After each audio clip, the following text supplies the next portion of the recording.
Imagine waking up every morning with a pit in your stomach, never knowing if today will be the day everything changes. Imagine going to work, taking your kids to school, or even just driving to the grocery store, constantly looking over your shoulder, fearing that a simple traffic stop could lead to your deportation.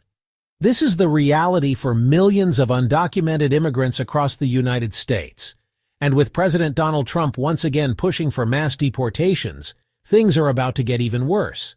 But some states are more dangerous than others.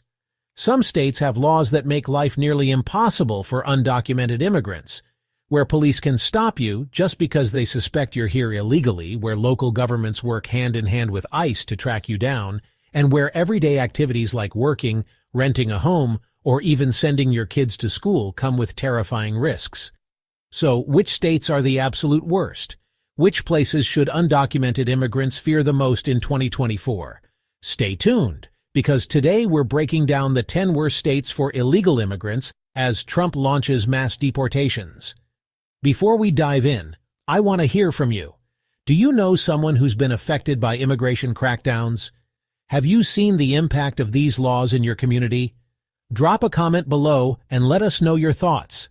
And if you find this video informative, make sure to hit that like button, subscribe to the channel, and turn on notifications so you don't miss any updates on this crucial issue. Now let's get into it. Howdy, folks! Welcome to Texas, where everything is bigger, including the state's obsession with cracking down on undocumented immigrants. Texas lawmakers seem to have a real knack for turning a blind eye to the complexities of immigration, while simultaneously passing laws that make life a living hell for undocumented folks. Texas has long been at the forefront of stringent immigration enforcement. The state's collaboration with federal agencies, such as Immigration and Customs Enforcement, has led to a high number of arrests and deportations. In Houston, for instance, ICE's enforcement and removal operations and Homeland Security investigations manage extensive operations across vast geographic areas, operating several detention facilities with capacities of about 2,500 and 1,000 detainees respectively. The state's enactment of Senate Bill 4 further empowers local law enforcement to inquire about individuals' immigration status during routine interactions, increasing the risk of detention and deportation for undocumented residents. This law also penalizes jurisdictions that adopt sanctuary policies, thereby discouraging local governments from limiting cooperation with federal immigration authorities. Next up on our whirlwind tour of anti-immigration hotspots, Arizona.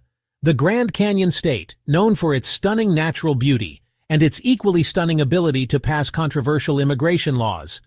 Arizona has a history of implementing strict immigration laws, most notably SB 1070, which grants law enforcement the authority to check the immigration status of individuals during stops or arrests if there's reasonable suspicion of illegal presence. Although parts of this law have been challenged, significant provisions remain in effect, leading to increased scrutiny and potential profiling of undocumented individuals. The state's participation in federal programs like 287G, which deputizes local officers to perform immigration enforcement duties, further exacerbates the challenges faced by undocumented immigrants. This collaboration results in higher detention and deportation rates, instilling fear within immigrant communities. Hold on to your peaches, folks, because we're heading south to Georgia, a state where hospitality is apparently reserved for those with the correct immigration status. Georgia has enacted laws that restrict undocumented immigrants' access to public services and higher education.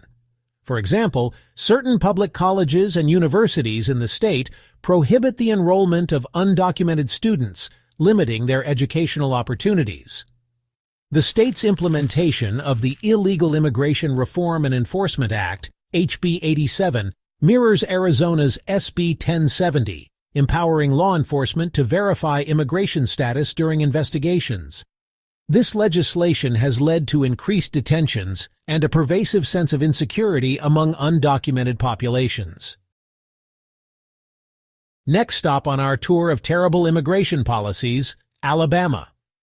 Alabama's HB 56, known as the Alabama Taxpayer and Citizen Protection Act, is among the strictest anti-immigration laws in the nation. It mandates that schools verify students' immigration status and criminalizes various activities, such as providing transportation to undocumented individuals.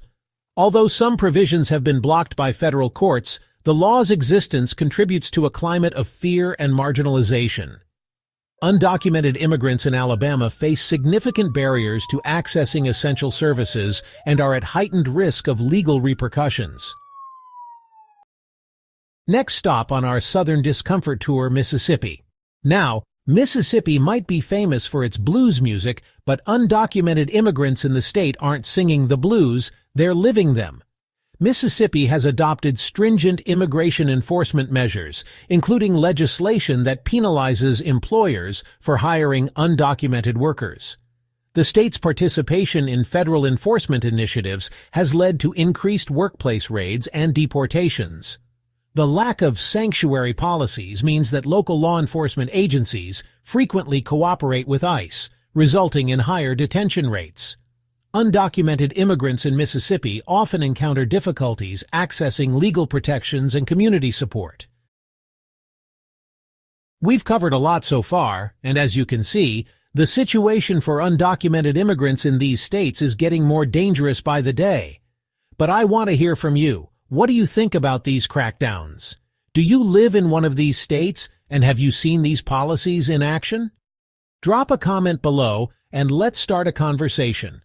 Let me know in the comments what topics you'd like me to cover next, whether it's more deep dives into immigration laws, personal stories from those affected, or something else entirely. Your feedback drives this channel, so let me know your thoughts. Also, if you're finding this video informative, don't forget to hit that like button. It really helps us reach more people and spread awareness about these issues. And if you haven't already, subscribe to the channel and turn on notifications so you never miss an update on immigration policies, breaking news, and in-depth discussions like this. Now, let's keep going. Welcome to Florida, the Sunshine State, known for its beautiful beaches, theme parks, and a somewhat less sunny approach to immigration. See, Florida has this strange habit of wanting to attract tourists while simultaneously making life miserable for undocumented immigrants. It's like trying to run a successful restaurant while yelling at your customers to leave. Florida has become one of the most hostile states for undocumented immigrants, largely due to Senate Bill 168, which bans sanctuary cities and forces local law enforcement to cooperate with ICE. The state has seen large-scale ICE raids, targeting industries that rely on undocumented labor. Driver's licenses are completely unavailable to undocumented individuals, making everyday tasks risky. Governor Ron DeSantis has further pushed anti-immigrant policies, tightening restrictions on healthcare, employment, and legal protections. These measures make life increasingly difficult for undocumented immigrants, causing many to flee the state in search of safer conditions. Buckle up, everyone, because we're heading to North Carolina, a state that seems to have overlooked the message of the Statue of Liberty. You know, the one that says, "Give me your tired, your poor, your huddled masses yearning to breathe free?" Yeah, North Carolina seems to have skipped that chapter. It has intensified its crackdown on undocumented immigrants through HB 318, which bans sanctuary policies and restricts acceptable IDs, making it nearly impossible for undocumented people to obtain a driver's license. Several counties, including Mecklenburg, Alamance, and Wake, have reinstated the 287G program, increasing ICE arrests and deportations. The state also enforces E-Verify, limiting employment opportunities, and charges undocumented students out-of-state tuition, making higher education unaffordable. These policies create a hostile environment, leaving undocumented families vulnerable and fearful. Next up on our tour of questionable immigration policies, Indiana, the Hoosier state known for its cornfields, basketball, and making life incredibly difficult for undocumented immigrants. Indiana has implemented laws that mandate employers to use the E-Verify system to confirm the legal status of their employees, limiting job opportunities for undocumented workers. The state's cooperation with federal immigration authorities has led to increased detentions and deportations. Legislation such as SB 590 allows law enforcement to inquire about an individual's immigration status during lawful stops, contributing to heightened scrutiny and potential profiling of undocumented residents. Hold on to your hats, folks, because we're about to dive into the wonderful world of South Carolina's immigration policies. And let me tell you, it's not pretty. South Carolina is a dangerous state for undocumented immigrants due to Senate Bill 20, SB 20, which allows police to check immigration status during routine stops, leading to racial profiling and fear. The state enforces mandatory E-Verify, making it difficult for undocumented individuals to find legal work. Access to public benefits is heavily restricted, and local law enforcement fully cooperates with ICE, increasing the risk of deportation for even minor offenses. With harsh laws and aggressive immigration enforcement, undocumented families in South Carolina live in constant fear of being separated. Last but certainly not least on our tour of terrible immigration policies, Tennessee, the volunteer state, where apparently the only thing they're volunteering for is to make life a nightmare for undocumented immigrants. Tennessee has jumped on the anti-immigration bandwagon with the enthusiasm of a kid on a sugar rush, passing laws that make it harder for undocumented immigrants to work, drive, and even rent a place to live. Tennessee has some of the strictest immigration laws, including HB 2315, which forces local police to cooperate with ICE, increasing detentions and deportations. The state participates in the 287G program, turning local officers into immigration agents. E-Verify is mandatory, making legal work almost impossible, and higher education is financially out of reach due to out-of-state tuition rates for undocumented students. These harsh policies make daily life incredibly difficult for immigrants, forcing many into the shadows and limiting their opportunities for stability. We've just broken down the 10 worst states for undocumented immigrants as Trump ramps up mass deportations, but this is only the beginning. Immigration policies are shifting fast, and the impact on millions of people is devastating. The fear, the uncertainty, the families being torn apart, it's happening right now. But what do you think? Do you agree with this list? Are there other states that should have made the cut? Drop a comment below and let's talk about it. If you found this video informative, make sure to hit that like button, subscribe to the channel, and turn on notifications. Thanks for watching, stay safe, and I'll see you in the next one.